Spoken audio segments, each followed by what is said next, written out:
The Tree of Life.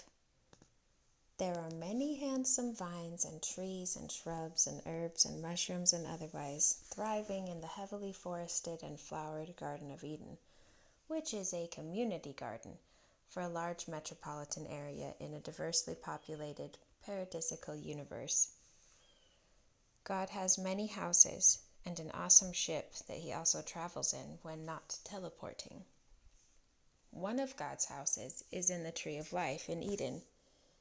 That is where God and God's wife, who is Heavenly Mother, lived with Adam and Eve. The Tree of Life is alive and forms itself into many intricately decorated and furnished mansions for God and his wife and their friends and family. There are many rooms and halls, and the limbs and roots reach into other realms. It is taller than the stars and looks bigger than any mountain from standing at the bottom. Frankly, what are stars even next to this tree? Fallen leaves, fireflies, fruit. It is made from all colors of wood and every element, including gold and copper and silver and jewels and more that we've never heard of. It smells clean, like pine and wormwood and sweet pea and bleeding hearts, which all grow bountifully with other foliage in the bark. The Holy Ghost, or the Spirit of the Lord, lives there, of course, but Eve and Adam tenderly knew him as the Sandman. He was one of their many teachers. Lounging about like house cats, there are lions taller than streetlights that eat a special ancient wheat similar to kamut. It is a perfect protein and fat and mineral-rich grass, and the elephants and the wolves and all of them eat it and other things together in the forest. Further out is a village of every manner of creatures, including elves and fairies and dwarves, and a huge, flying, metal, fire-breathing dragon with the sharpest sword for a tail that swishes every which way. The elephants and the horses herd around the camels, and the buffalo and the animals that are of a similar nature that I have no words for. They all care for one another and grow their favorite plants as actual gardeners, digging holes and pruning. This day Adam was thankful for the flowers and the fun lesson in ballroom dancing the night before, because it had been traumatic, hard learning for him lately in Eden and elsewhere. He had been shown outer darkness, where God imprisons evil. He didn't want to do anything to win a trip there. He had long determined to not disobey the command, to not partake of the forbidden fruit. So when he told Eve that she need take care of her choice, because he would eat that fruit if she did, he felt like he already had betrayed God by admitting he would follow Eve. Little did he know that today would also be a fateful and miserable day. There are many worlds, and they could travel as they pleased. Adam had lived with a universe of loneliness for what was like a lifetime before Eve was finally there to be his partner. He loved her so much, partly because he had waited so long to meet her. God and Heavenly Mother decided to make him from clay because it's easier than being pregnant and giving birth.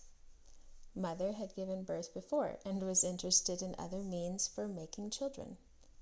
Eve was a twin clone of the genetically prepared clay she made for Adam. She is a scientific genius. Her and Father met when they were mortal, and they told stories about their life before, but it was difficult to relate the things they would describe. The lives of the gods are similar in some ways, but Eden was so peaceful compared to the world they knew before. They were mature gods. Juvenile gods live as mortals to experience evil enough to agree it has no place in heaven. And there are cities beyond Eden, and underneath, and within. Father is a genius as well. He has a sense of humor that keeps everyone around him thinking and smiling and laughing and adoring him and his stories and the gentle way of teaching. The tree made delicious foods at his request, and he asked for many dishes.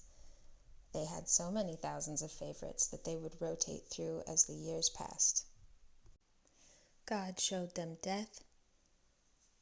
They were all in a room full of many tables that are more or less flat miniature worlds connected to the tree of life.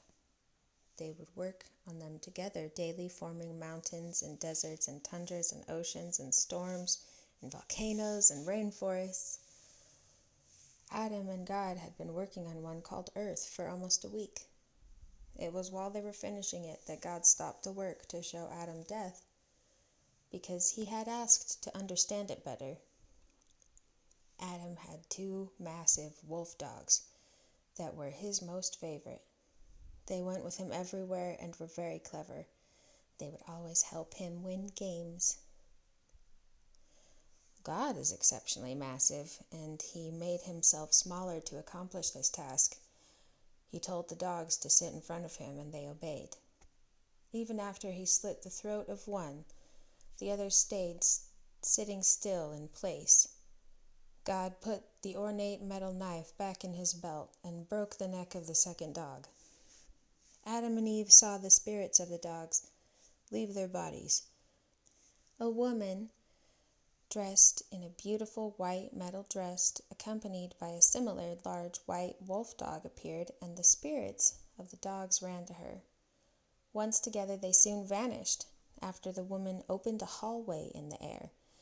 Light was all around her, and suddenly the woman and wolves were shrunken and descended to the world on the table. Spirits are made of very fine matter, and God had a Urim and Thummim mounted near the table, where they were all able to magnify their vision and see the dogs beginning to already roam the plain to which they had been sent. Adam would soon learn that they would still be his guardians when he joined them on earth, albeit spirit guardians. He told Adam and Eve that it would be time to eat soon as he walked inside, leaving the corpses there on the floor. Father was blessing the food when they walked in. They paused for a moment to let him finish before they continued into the dining area. Eve had a lot of questions and knew God would tell her if she asked. He didn't speak to her very often unless she asked questions. It wasn't coldness. He was simply peaceful, and he and Heavenly Mother adored each other and would sit and walk together and watch Adam and Eve play. They would play too sometimes. Fighting was a game they had begun to play, but God had said it would someday become different. God's wife had prepared an amazing dinner, which she did for special occasions, even though the tree could produce anything at her request without her needing to cook it. They would eat every kind of food for hours at these kinds of dinners. It was a good time to ask questions and hear stories. God and Mother would tell them about where they came from and how they lived and the ways it was different and how it was the same. So much of it Eve could hardly understand, but she did learn. From what she understood, they could not die unless they ate of the forbidden fruit. But they could feel pain of heart. She felt it often with Adam. Sometimes he seemed unhappy with her, and she felt that way about him as well when he was dismissive or angry or too busy. Adam took his dishes to the sink where Eve had started washing them. Then he sat down at the piano and began to mournfully play it while the wind blew a harmonizing, sorrowful tune in the lovely hundreds of flutes the tree had made in its branches. The families of wolves cried, and the piano cried with them in a way neither has ever since. The song they and Adam played was recorded by an angel and can be found among the greatest music ever played in the mesmerizing libraries of the Tree of Life. Mother got up from the dinner table gracefully. She wore a purple and white gown that was elegant and simple. She was radiance and retreat and music and warmth and peace and a cool breeze all at once. Eve wanted to be just like her and thought they looked alike in some ways. When she grew up, maybe she would look more like Mother. Mother went down the hall to bathe. Eve went to a playroom and made her dolls come to life, and then took them to introduce to the giant rabbits. The lions were laying with those rabbits, eating the special grass, while all of their babies played together. Eve patted and braided the lion's mane and told her friends about the day's events. Then the Holy Spirit called Eve to the backyard by the fountain of youth. But minutes before that, he was knocking on my front door. My name is Natalie. I don't live in Eden. I was born in the last days, and I now live during the millennium, when Christ reigns personally on earth for 1,000 years. I was given powerful sand from the Sandman. It is made from particles of 100% pure, solid faith. You can use it in several ways. When you eat it, you can cause any miracle you can imagine, and it will always be better than you hoped for. It isn't tricky like magic genies. When I first saw the Tree of Life, it reminded me of a powerful and magical smart laboratory. It was pristinely clean, but so comfortable, with blankets and soft sofas to sit on. It catered to God like the best technology and assisted in ways that astounded me. The Sandman's hair is bleached blonde and dark at the roots. It is very shiny and curly and reaches not quite to his shoulders. This day he wore dog tags on a chain around his neck and a backpack full of bags. He wore black and white sneakers and wore a white t-shirt. One of the first things he did after he came to my door and gave me a bag of sand was show me all of these things at the Fountain of Youth in God's backyard as a demonstration of what a person can do with the sand. He has deep aqua eyes most of the time, and he comes in several forms. I had been waiting there by the lake and the river that flowed to and from the Tree of Life for some time before the Sandman brought Eve to meet me. Eve was rather young, but very bright. When she came to the wooden porch that leads to the water and lovingly called out, "Holy," like a first name, he walked over to her with a smile and said he was going to show her where the Tree of Life comes from. He handed her a silver pouch full of tiny seeds that resemble sand. He told her they are made of pure and solid faith. He told her that a person could use 1 grain of it to cause any miracle that they could imagine, and that it would always somehow turn out even better than they hoped. These hummingbirds drink a smoothie nectar from flowers that grow out of the water. Some of the hummingbirds are bigger than people. The water there isn't like any water we know about. It is like liquid spirit, and it makes you brave and formidable, not to mention healed. This place was lovely indeed, but Eve was used to grandeur on a daily basis. She was used to visitors of many kinds, but she still noticed me immediately. It was a relief to be there. My spine and legs and arms and head and chest and all around me was immediately made comfortable and overflowing with vitality and energy to leap and run. I was relaxed and happy and alive like a child. The Sandman explained to Eve who I was, and while the words sounded different than any language on earth, I could seem to understand him. Eve didn't know what to say. She looked brave and happy and relieved.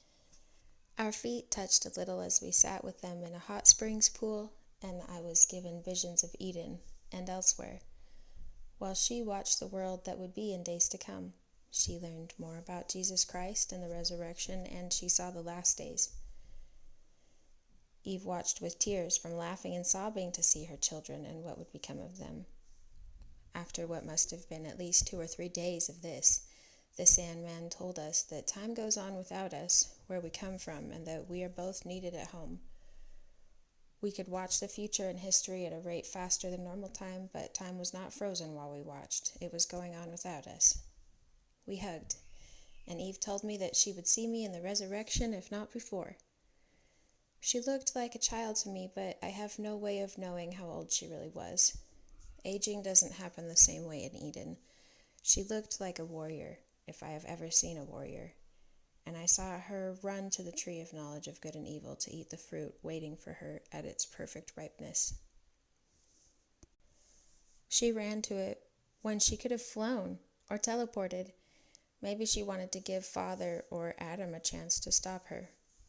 She ran right up to it and looked for the fruit which it handed to her with gnarled, branchy fingers.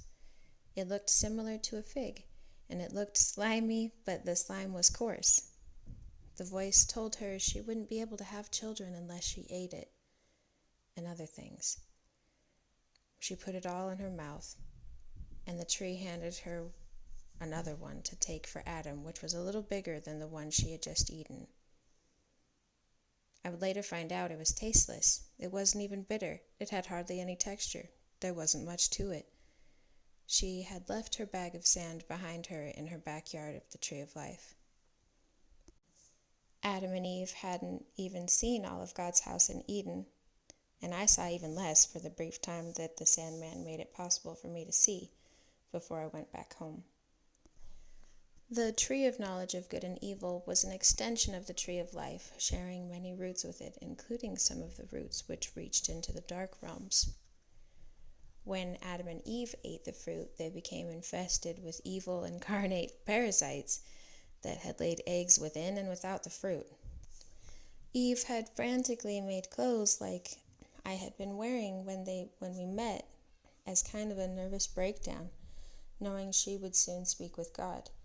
She wanted her explanation for her transgression to be apparent in her peril. God spoke to them for some time and gave them clothes made from the furs of Adam's dogs. After he sent them to earth, he asked all the animals and plants who would like to live with Adam and Eve on earth, and many lovingly followed them here. Everything in the world came from the tree of life one way or another. To be cut off from the tree was to fall dimensions, even though the table remained in the room. I saw that even as shrunken beings, our first parents were gigantic compared to us in the last days. So after getting the sand, when I got home, I took 3 days to wonder what I should do with it, what a noble person would do with it, how long a person could have basically the power of God before they would abuse it, before I decided which miracle to hope for first.